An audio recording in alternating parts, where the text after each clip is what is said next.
Hi there. It's May the 12th, and we're continuing our journey through the good news of John, and we're in chapter 7, and we're reading the first 30 verses, verses 1 to 30. We've already mentioned that John, in his very Jewish approach to the good news of Jesus and setting him in the context of Israel, ties much of the events of Jesus' life to the Jewish festivals. And here he's focusing on the Jewish festival of tabernacles, Sukkot, the festival of sheds. This is the festival that commemorates the dwelling in the desert of the people of Israel when God took them out of Egypt and he brought them for all those years to Sinai and had them living in tents. And each year for a week the people of Israel even today live in sheds that they build with coverings so they can see the sky, to emphasize the fact that God was with them and he had them live in these temporary dwellings. Now Jesus is invited by his brothers to come to this feast. In fact, it's one of the three feasts that all Jewish men were to go to. 3 times a year they were to go to Jerusalem and take part in the celebrations of these feasts. It was laid on them by the law. However, Jesus is aware that his brothers are trying to exploit the situation of the fact that Jesus is a wonder worker. Now, there's one thing that's very important to point out about the Feast of Sukkot and about the Feast of Tabernacles, is that it was more than any other connected with the idea that this would be the Messianic conclusion to all things. It's a harvest festival. It happens in the autumn time when all of the harvest has been gathered in. And so the idea of the harvest of all things is very much linked to this festival. And so the brothers are saying, look, if you're going to show that you're the Messiah, this is the best time to do it. Come to Jerusalem and show yourself.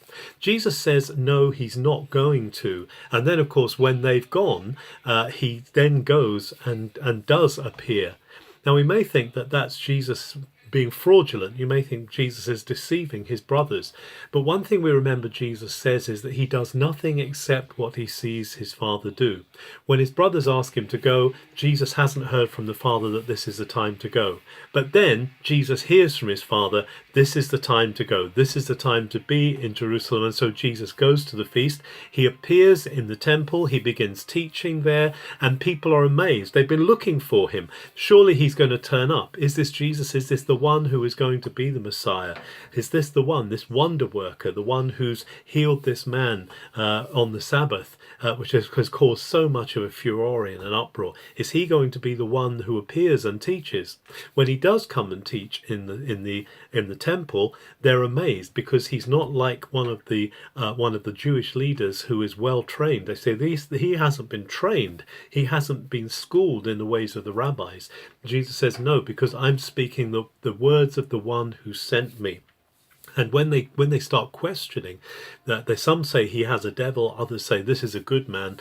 And as he stands up, Jesus says, no, I am the one who's coming. I am the one who is called. He's very clearly declaring that he is Mashiach, that he is Messiah. And this is amazing because it's in the midst of the Feast of Tabernacles. It's in the midst of this Feast of Sheds, this Sukkot, where people are looking for the coming of Mashiach. They're looking for the coming of Messiah. And so Jesus, in standing up here and saying, I am he, I'm the one who's been sent, he's more or less declaring that he is the one. And that's why at the end of our reading, towards verse 30, they try and get hold of him, they try and grab him, because Jesus is declaring himself to be Messiah.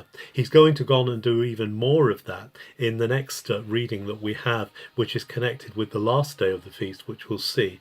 But it's interesting that John really sets Jesus, as we've said, in the midst of Israel's story. This is Israel's Messiah. This is the one who makes sense of the whole story, who makes sense of all of the feasts that John is so urgent for us to recognize. Let's continue to receive Jesus today as our Messiah, as the one who is anointed to bring good news to the poor, to bring release to the captives. And let's confess him to be the one who is going to bring us to that harvest of all things which will come in time, in the fulfillment of tabernacles. Have a very good May the 12th.